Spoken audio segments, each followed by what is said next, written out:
Good day po sa ating lahat. Alamin natin ang kwento nito.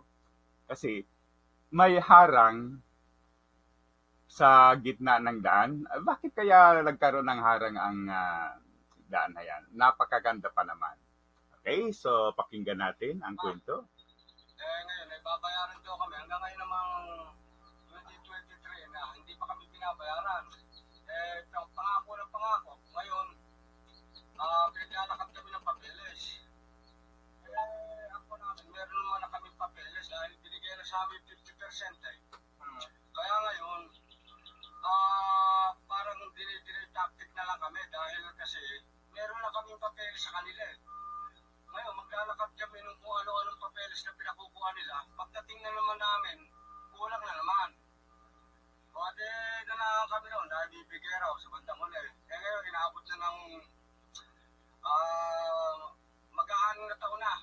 Hindi binibigay yung bayad. Kaya ngayon, dito namin pinaraan yung boses namin. At tayo kumintingin dyan sa nandito sa opisina. Kaya niya nilagay itong harang na ito na lupa.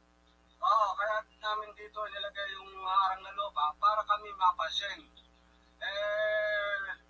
Hanggang ngayon naman, di kami rin pinapasin at di kami pinabayaran. Kaya ngayon, patuloy pa rin namin binabantayan ito at dinadaanan ng mga motorista. At ibig namin, talagang walang makaraan. Ganon. So ilang buwan na ho kayo nagbabantay dito sa tinambak niyong itong lupa na to? Nung mag-umpisa kami rito, November 29 to 2022. Ngayon, 23 na. Rin babayaran kami.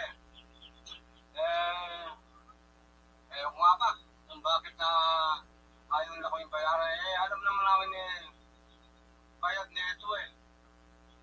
Sa mga kontraktor hindi ko kapahig dahil kasi 50%. Kung binigyan nila noon, walang problema eh. Okay, so yan ang kwento pala kung bakit may harang yung newly constructed na daan. Hindi pa sila binabayaran. Sila yung mga may-ari ng lupa na ginamit diyan sa paggawa ng daan na yan. Ngunit hanggang ngayon ay 50% lang ang naibayad sa kanila.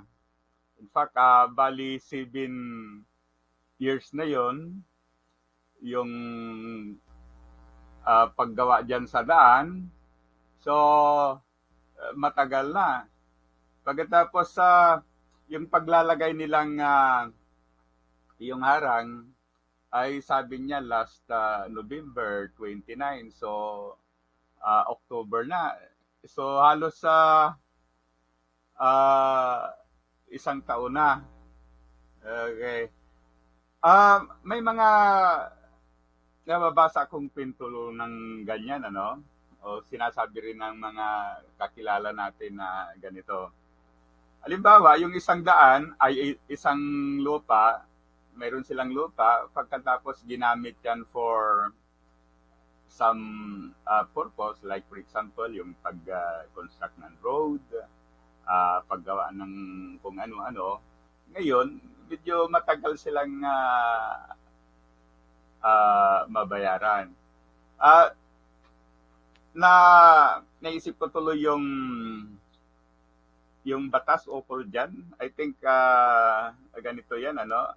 Ang government ay may full authority na gamitin whatever private properties for public use. Halimbawa nga, yung paggawa ng mga daan or mga bridges. So yan. So in other words, pag kailangan ng gobyerno ang ating mga properties, then mayroon siyang karapatan na gamitin ito. I think ito yung the power of eminent domain na tinatawag.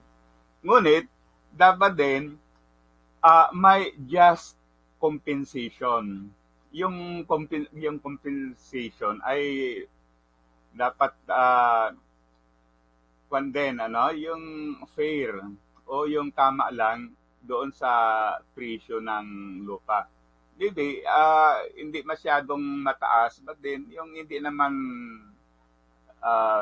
dapat baratin ng gobyerno. So, ganyan pala yung kwento niya, ano? Itong may harang sa gitna ng daan. So, matagal na. Paano nagagamit yan may nakaharang? So, siguro hindi pa na-open. O kaya baka hindi pa talaga na-open dahil